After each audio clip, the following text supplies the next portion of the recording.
নমস্কার, আমি তাপসী চলে আসলাম নতুন আরেকটি মিনি ব্লগ নিয়ে। ব্যাগ গুছিয়ে বরের সাথে বেরিয়ে পড়লাম দিদির বাসায় যাব। আর রাস্তায় আমার বরের কিছু দরকারি কাজও আছে। আমি শুধু দিদির বাসায় একাই যাব। বর আমাকে রেখে দিয়ে উনি চলে যাবেন ডিউটিতে। হঠাৎ করে আমার চোখে বলল সবুজ সবুজ চা পাতার বাগান। দূর থেকে দেখতে কত না ভালো লাগছিল। সবুজ সবুজ গাছপালা দেখতে আমার খুব বেশি ভালো লাগে। বসতে বসতে গলা শুকিয়ে গেল, তাই আমরা চা খেয়ে নিলাম। তারপর আমাদের দরকারি কাজ সেরে এবার আমরা উঠে পড়লাম গাড়িতে। তো গাড়িতে ওঠার পর এবার আমরা হোম টাউনে ঢুকে পড়লাম। আমার দিদির বাসা হচ্ছে শিলচর। তো এখানে আমরা ব্রিজটা ক্রস করছি।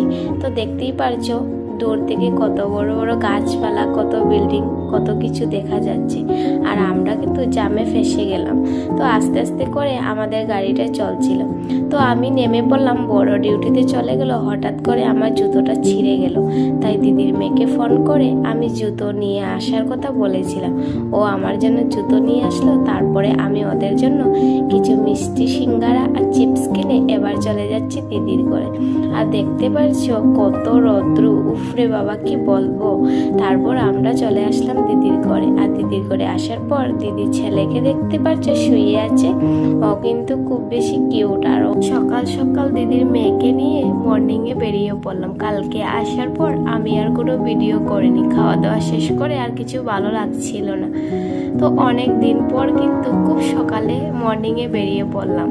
হাঁটাহাঁটি শেষ করে চলে আসলাম ঘরে। এসে দেখি দিদির বর এনেছে পাবদা মাছ। পাবদা মাছটাকে কেটে ভালো করে ধুয়ে নিয়ে হলদি আর নুন লাগিয়ে ফ্রাই করে নিচ্ছি। দিদিকে একটুখানি হেল্প করে দিচ্ছি। বাকি রান্নাটা কিন্তু দিদি করে নেবে, আমি শুধু ওকে মাছটা ফ্রাই করে দিচ্ছি। আমার প্রত্যেক দিনের ভিডিও ভালো লাগলে চ্যানেলটিকে সাবস্ক্রাইব করে আমার পাশে থাকবেন। টাটা।